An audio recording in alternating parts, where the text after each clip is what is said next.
Today on the Locked On Rockies podcast, Rymac to short. What about B-Rod? We discuss.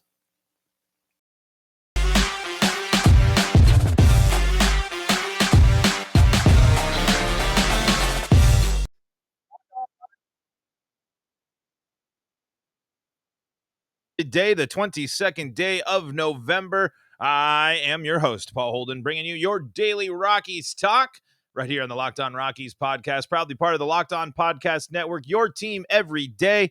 Thank you for making Locked On Rockies your first, Borst, the Swedish chef on my brain, your first listen of the day. Like I said, I'm Paul Holden. You can find us on Twitter at LO Rockies. You can find me at Paul Holden 33, and you can find us on YouTube at Locked On Rockies. On today's episode, we are talking about the shortstop situation in Colorado. Not a lot of Trevor Story talk, but I'm talking about this Denver Post piece that we got from Patrick Saunders last week on Tuesday, and something that I wanted to discuss a little bit more in depth. We're going to talk about that and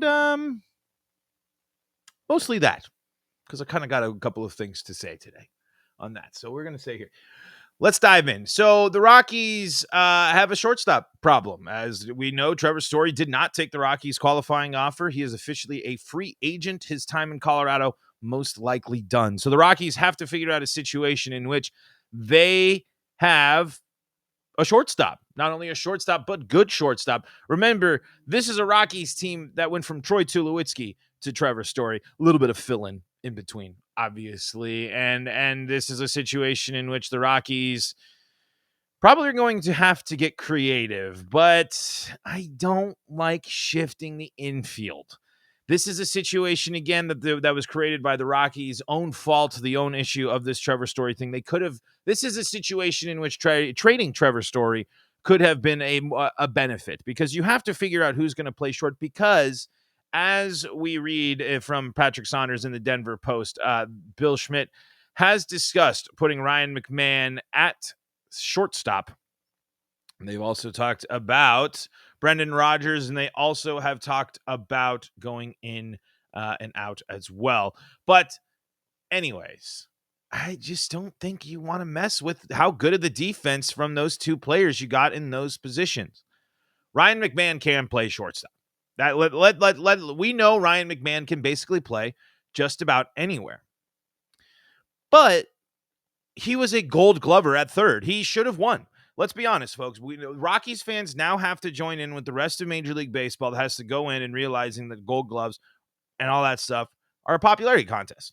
There's a good chance Nolan Arenado wins Gold Gloves for the rest of time at this point. I mean, it's crazy. And while we got to celebrate them for so long here in Colorado, but let's look at the facts. Let's look at the things. Let's look at the numbers here. Let's take a look, like we've talked about with Ryan McMahon before. Ryan McMahon was the best third baseman defensively in baseball last year. Simply put, he was better. He had better fielding numbers than Nolan. He had saved more runs than Nolan. He was the Gold Glove at third base. Taking that Gold Glove and putting it somewhere else, having him again rechange and refigure out, because Ryan McMahon played a lot of shortstop in his days, or not shortstop, second base in the Trevor Story, Nolan Arenado days. And he was really, really good over there. So we do know that he is a great fielder, and he can field anywhere. But I want him to be at third, because I love knowing that on the hot corner, the part of the infield, we have a Gold Glove caliber infielder. And you need that. I want that at short too. I mean, the Rockies have been spoiled with great infield defense for a long time now. That is something that is going to be drastically different about this new era of Rockies baseball, is this new look elite defense. Ryan McMahon has shown it. Brendan Rodgers is still young, but has shown that he is a good defender and he's great in the field. He's young, and can get better. Brendan Rodgers has the ceiling and the time to improve, and being young, he has that. This is just the classic problem. I mean, this is again another thing that has had to be, this has to have been on the mind, or it should have been on the mind of Rockies front office for this entire season. Because you knew this was coming. We hope. Yeah, I'm hoping the Rockies, I'm hoping that their front office didn't sit there this whole time and not do any sort of planning ahead of time for figuring out the shortstop position. Anyone that realizes, anyone that figures out, anyone that understands that this glaring issue wasn't something that they needed to focus on should not be focusing, should not be running things for the Rockies. The Rockies should have had a plan for this a long time ago. And it should have included signing Trevor Story, committing to him, seeing what he wanted, discussing with him. Again, we go back to this Patrick Saunders article. He says that Story hasn't even, they have had no conversations. Schmidt says he's never learned to never assume anything in this game. But when you follow that, that's just a blanket statement. That's covering your rump. The Rockies have not had any talks with Story about re-signing and staying in Colorado. Why? Why? Why no? Because that's my big thing. That's my question. What happens there? You knew if you're not talking to Trevor Story, but you might take a flyer on him. You might play Ryan McMahon at shortstop. You might play Brendan Rodgers, but you like Brendan Rodgers at second base. You got to have a plan. And I think they know. I think they have. I think they have in the back of their mind their plan. And I'll dive into that here in just a moment. But first, I got to tell you about the way to get your TV together. And does this sound familiar? You've got one device that lets you catch the game live, another that lets you stream your favorite shows. You're watching sports highlights on your phone, and you've got your neighbor's best friend's login for the good stuff. Well, I want to tell you about a simple way to get all that entertainment. Yes, all of that entertainment you love without the hassle. And it's a great way to get your TV together. It's called DirecTV Stream, and it brings your live TV and on-demand favorites together like never before. So you can watch your favorite sports, movies, and shows all in one place. That means no more juggling remotes and no need to buy another device ever again. Yes. And the best part? There's no annual contract. So get rid of the clutter and the confusion and get your TV together with DirecTV Stream. You can learn more at directtv.com. That is directtv.com. Compatible device required. Content varies by package. The Rockies are going to go bargain. They are going to fill shortstop with whatever utility player, whatever young guy they can get. They are not going to go out and get any of these big shortstops. They might find someone, they might find a free agent shortstop on the cheaper scale. But again, when I look at the shortstops, and yes, there's exciting ones, but when the ones that should be realistic, like I just wish the Rockies had talked to Trevor Story about this.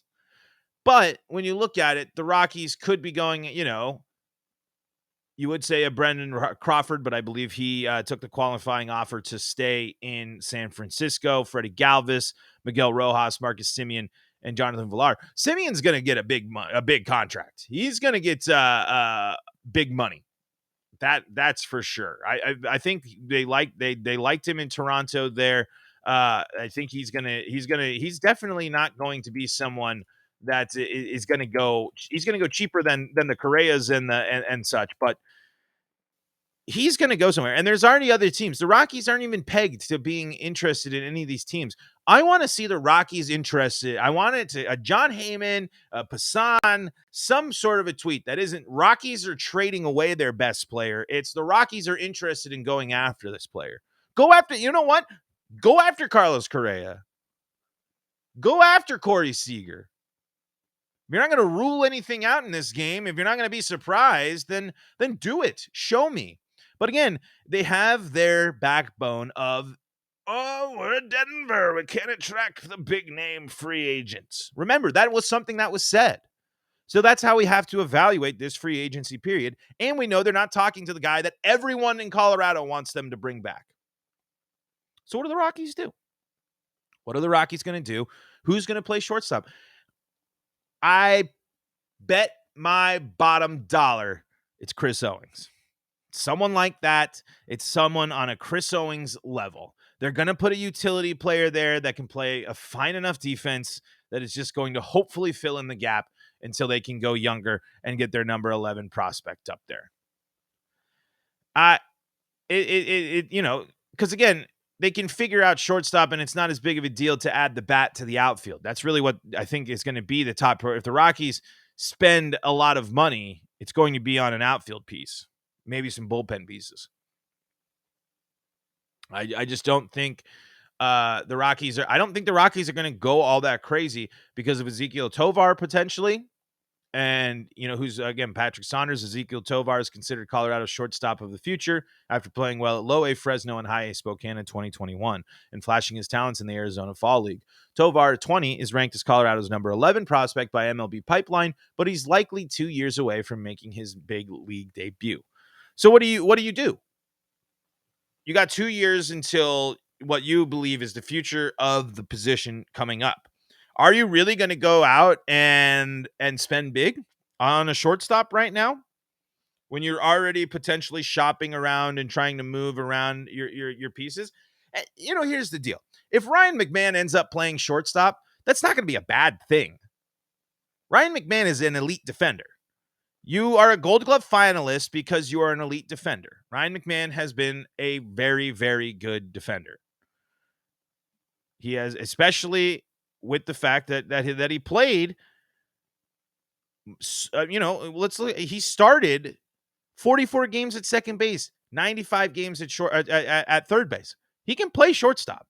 I'm not worried about Ryan McMahon's ability to play shortstop, but I want him to be Nolan now. I want him to know every day that he's going out to hold down that third base, which he is so good at doing. And I want him to work on his offense and not have to worry about what position am I playing today. Because his defense is good enough that he can, and his utility approach to the game and who he is, the Rockies can get creative with Ryan McMahon, which is a plus for him. But I think letting him get into somewhere where he can really settle in and really understand that that's his role is a good thing. I like him at third. I like Brendan Rodgers at short, or not at short, at second. We saw when that defense was working, those two fit there the best. Ryan McMahon at third base, again, Gold Glove eligible, and he didn't even start, he starts 95 games there. Doesn't even start 100 games at third, and he's still there. 9.79 fielding percentage. He only commits 5 errors at third on the year, turns 16 double plays, 28 double plays when he's playing second. He is a great, great defender. And if the Rockies are confident in the youth and going with Tovar, then I don't see them really going all that crazy at shortstop. I mean, this might play in to why they're not too keen on Trevor's, on bringing back Trevor Story. Because you have this younger player coming up in a couple of years, and Trevor Story is going to get multi-year big billion. Big millions. I think people are sleeping on Trevor Story's value. I think people are undervaluing what Trevor Story brings to a team. And that's their fault. That's their own fault. But the Rockies' problem at shortstop is one that is created on their own. The Rockies have had these players, have been in positions to make Colorado a place to play. But this is, again, how do you entice the big names to come to Colorado? It's not because you're a small market you won't get them. It's because of the track record of the team, both in the front office and the performance on the field. So now this approach, again, if it's something where the focus is we just need to get through the next 2 seasons and we're confident in Tovar, honestly, that's fine. Just be a little bit more up about that. When reading this conversation with Bill Schmidt here, it just seems like they're just trying to. Maybe it's too early in the offseason for them to figure out, but there's so many things looming, and there's so many there's so much time that you've had to prepare for this situation. The Rockies being here and not knowing where they're trying to go and shuffling players and things of that nature. I don't know. It seems crazy to me. But maybe the plan all along was to just buy time until Tovar. But if that's your plan, if the plan in a sense was to move on from Trevor Story at this point, letting him this qualifying offer in just a draft pick doesn't make the most sense either. This situation is tougher for the Rockies because, again, this is a situation in which the Rockies could have filled this gap and gotten a little bit more quickly a return for Trevor Story than whatever this draft pick is going to end up to be. And then the draft pick has to develop. Well, the draft pick has to actually be Major League Baseball caliber, develop into a Major League Baseball rookie, perform at the Major League level, and contribute. And that is 5-6 years away. And I guess by that point,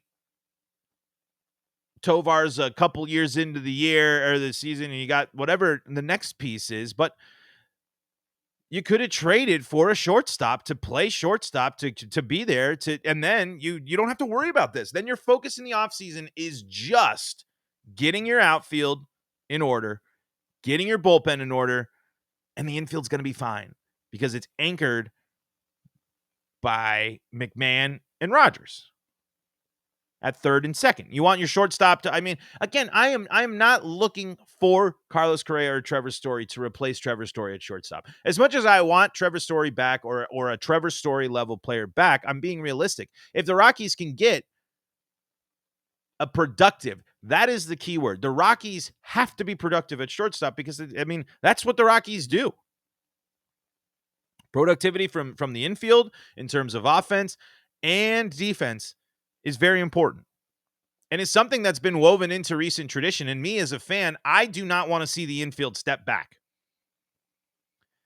I want to see the Rockies turn double plays as frequently as they did last season. I want the Rockies to do what they do on defense. And I'm not as confident in that with Chris Owings as the shortstop.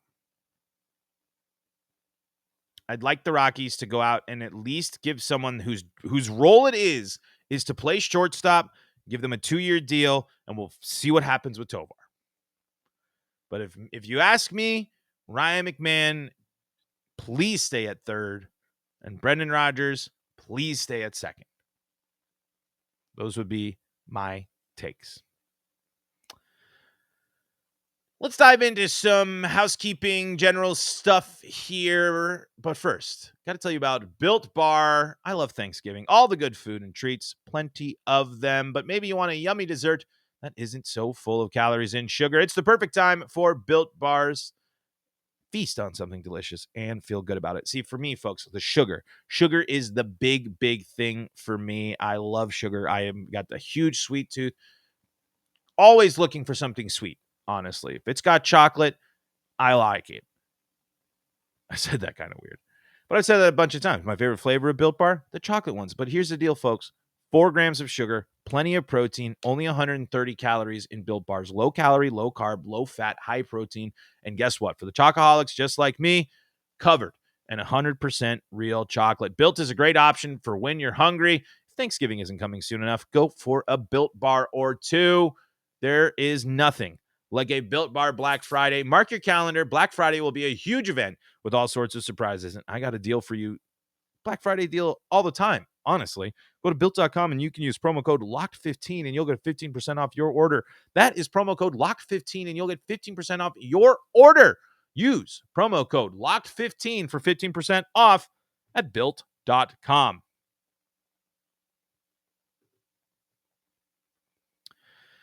Holiday week here. We're going to have some fun with the Rockies podcast, some more fun Thanksgiving. I'm going to have a Thanksgiving type of episode in the same vein as if you caught our Halloween episode where which Rockies house would it be the most fun to trick or treat at. We're going to do something similar in terms of the Thanksgiving feast, but broken down by Rockies players, whose house, who's bringing what. I think it's going to be kind of fun. But in the spirit of Thanksgiving, I again wanted to take this time to express my thanks to you, the fans out there. Honestly, I've been looking at some of these off-season podcast numbers, and you listeners have stuck with this here through the offseason so far. I know it's going to be a long ride. I know you might fall off because Rockies talk in November, December, and January might be a little daunting, especially with how long the season is and how much stuff. But you all have shown out on the pod in the off season, and I want to thank you a ton for that. We're so happy to have the YouTube channel, so happy that so many people are checking out the podcast and checking out the Rockies talk that we have, and we're just in the alpha stage of the Locked On Rockies, folks. I'm trying to really get some more stuff going. The end of the year is hectic. Being a contract freelancer in some other areas, my schedule kind of flips around, but I want to be bringing you more guests, more crossovers, more fun stuff throughout the offseason and the season. So I just wanted to say again, thank you all so much for tuning in. And in the spirit of Thanksgiving and feeling thankful for things that was on my mind today. So thank you all so much for tuning in. The offseason numbers have honestly been awesome, and I want to keep growing them. So, and feel free, folks, please reach out to me on Twitter, either at the Locked On Rockies show page. You can also reach out to me on my own Twitter, Paul Holden 33. You know what? I've been meaning to get a Gmail set up where we can start getting a little mailbag. I think that would be great for you. But if email's not your thing, send the account, just tag us, just tweet right direct at us, and I'll be happy to respond, and we can put your question on the show. Hashtag it Rocks Talk or something. I don't know, something fun. Maybe we can, we did the dog walks and Rockies Talk. Maybe we'll do that as our mail time hashtag. That's kind of a mouthful, but anyway, feel free to reach out to us, folks. We'd love to have your voice, your opinions, your ideas on the show. But folks, that's going to do it for today's episode of the Locked On Rockies podcast. Thank you so much for joining us. We'll be back in action tomorrow, like I said, on Twitter. This week's a little bit of a weird one, again, with my schedule changing a bit. So podcasts are going to come a little bit later in the day, like the one today, but we'll be making sure that you're getting your daily Rockies talk right here on the Locked On Rockies podcast. And we are free and streaming everywhere. And thank you so much for making us your first listen of the day. Now go make Locked On Bets your second listen of the day. Your boy Q is on fire. If you want some great betting tips, go over there to Locked On Bets and win you some money. Coming up on Locked On Rockies throughout the week, like I said, Thanksgiving fun and a certain legend in purple was on a certain ballot, and we're going to talk about that. Until next time, folks, this is Paul Holden saying so long from the Locked On Rockies podcast.